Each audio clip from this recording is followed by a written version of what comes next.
much like what happened with Kevin McCarthy just a few months before that. And ultimately, you saw Donald Trump come out in solidarity with Mike Johnson, and he has stood by him over the last 2 months since.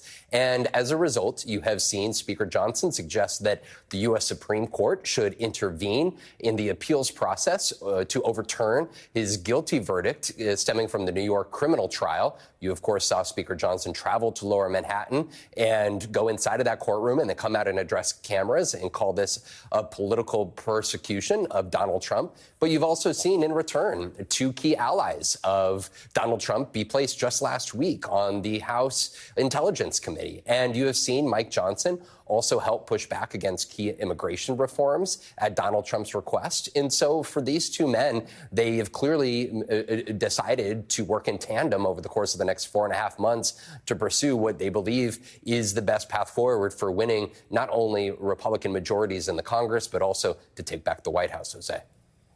And Yamiche, meanwhile, President Biden is taking aim at Trump's legal troubles in a new $50 million ad campaign calling Trump a convicted felon. What's behind this?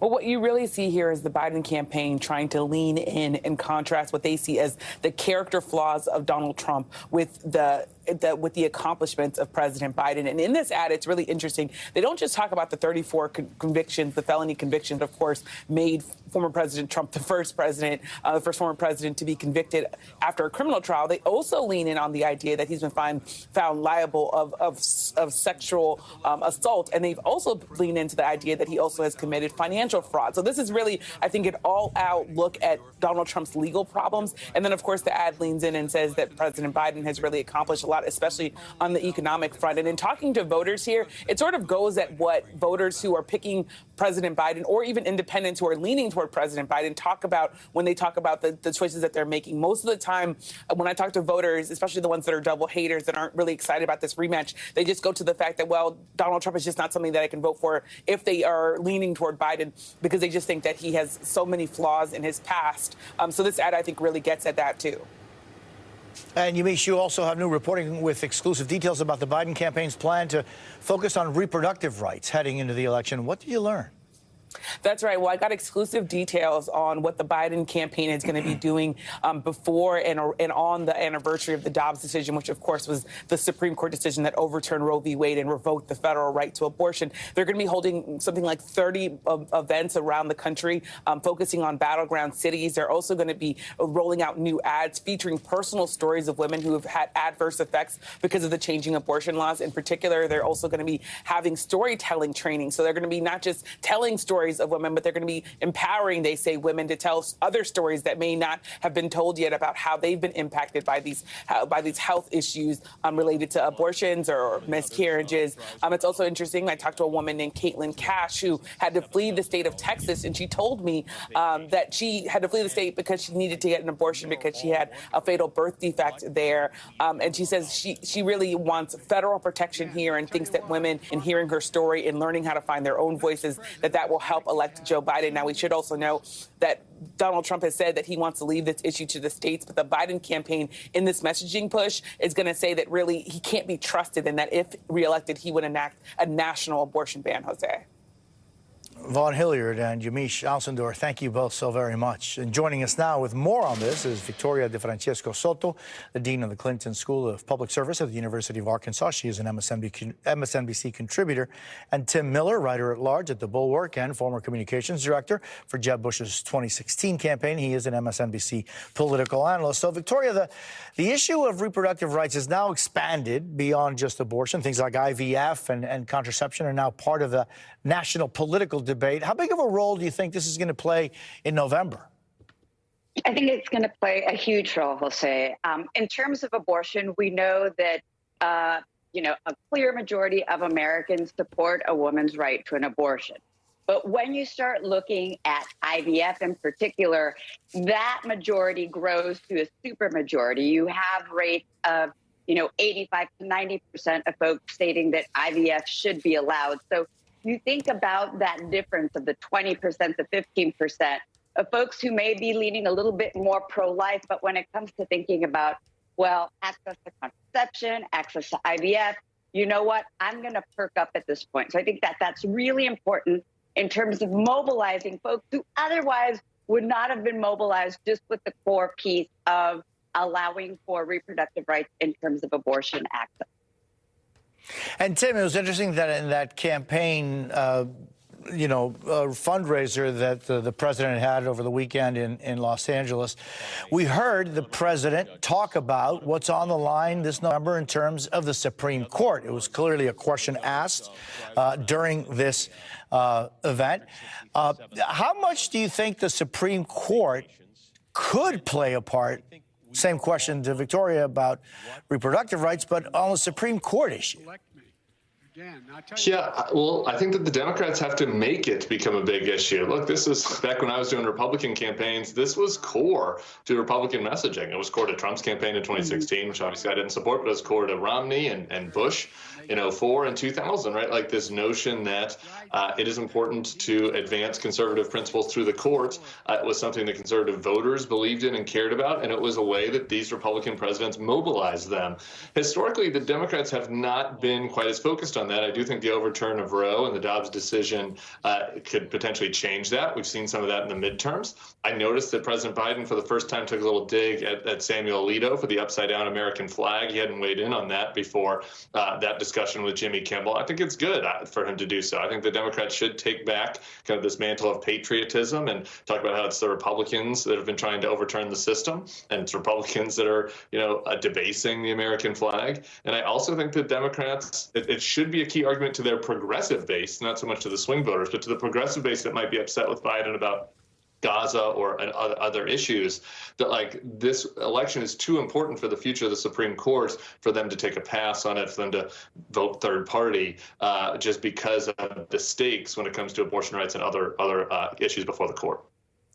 And Victoria, former President Trump campaigned in Detroit over the weekend, once again attacking immigrants, accusing them of taking people's jobs away. What do you make of that? Is that something that he's, 2015, that's what he started with. Do you think that he thinks that this is an effective line everywhere? It worked for him in his first presidential run, but beyond that, Jose, just taking a historical note, that scapegoating immigrants has always been, regrettably, through the history of our country, an effective mechanism. Why? Because it cues fear, it cues anxiety. You think about your own livelihood being threatened by those newcomers, those different people. So this has gone back to the late 1700s. And Trump has been especially adept at using it.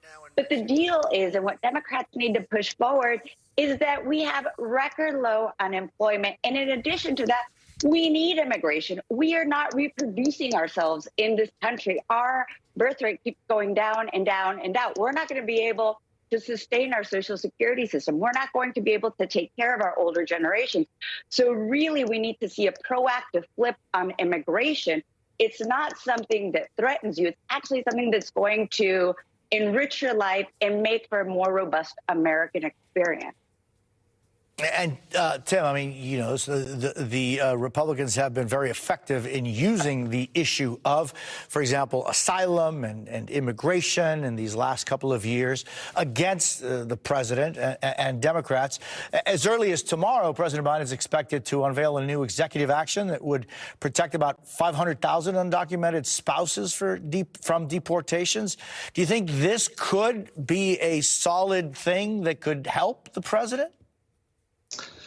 I think it might be a little late for the president on the executive actions. I'm happy that he's been doing them. But to me, look, putting my old campaign strategist hat back on, I'd like to see the Democrats go more on offense on the threat of Trump in a second term, and what the mass deportation regime would look like, and what these camps that they've discussed would look like. I think that I think Victoria's absolutely right. Scapegoating immigrants is something that has worked for politicians in the past, but you got to fight fire with fire. And I think that right now President Biden isn't at the numbers he's traditionally been with Latino voters, and I think that maybe an ad campaign talking about these jackbooted thugs coming into quinceañeras and coming into neighborhoods and deporting people.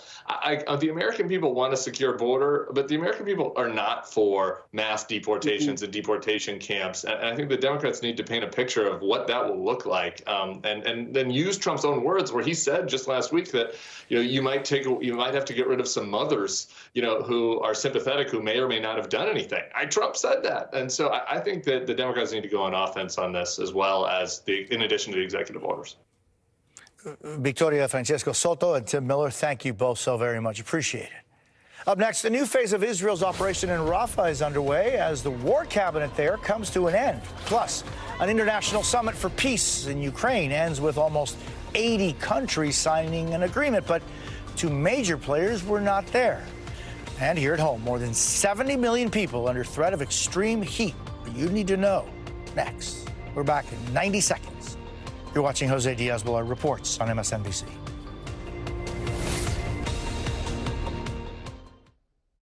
When a car breaks down, a race car driver would call a pit crew. You should call Endurance. I've had 4 claims for over $8,700. Without Endurance, breakdowns can cost thousands. With Endurance, you're covered. And you pick the mechanic you trust. Right now, you can get $300 off any plan. Plus, a year of elite benefits, a $2,000 value, free. All backed by a 30-day money-back guarantee. Call 1-833-879-8328 for a free quote. Happy birthday, Marty. Oh, no, you don't. Let me get this. Ah, thanks. You're too kind. I've heard that. Unlimited 2% cash back. The Wells Fargo Active Cash Credit Card.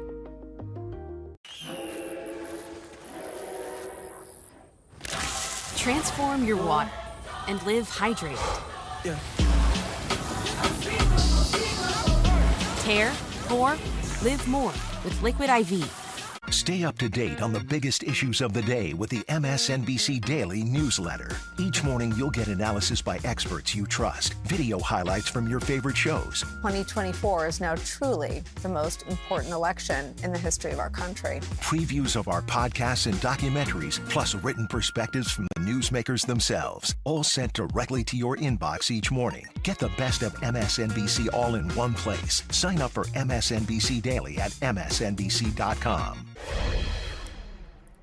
15 past the hour, new this morning, a shakeup in the Israeli government. Prime Minister Benjamin Netanyahu is dissolving the country's war cabinet that had been overseeing the war in Gaza in a move to consolidate power over the decision-making process. This comes amid reports Netanyahu disagreed with the Israeli military's new tactical pauses in southern Gaza that began yesterday, calling them, quote, unacceptable. Temporary suspension of daytime military operations is meant to allow humanitarian aid into the area.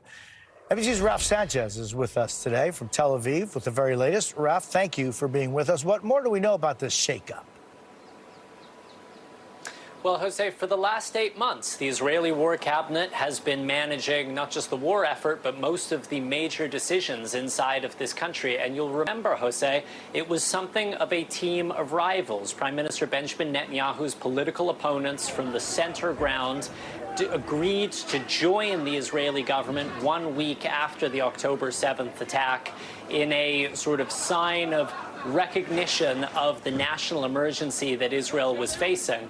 But last week, those centrists, led by Benny Gantz, resigned from the Israeli government with some pretty harsh words for the prime minister, saying that he was playing politics with the war, that he was failing to plan for the future of Gaza.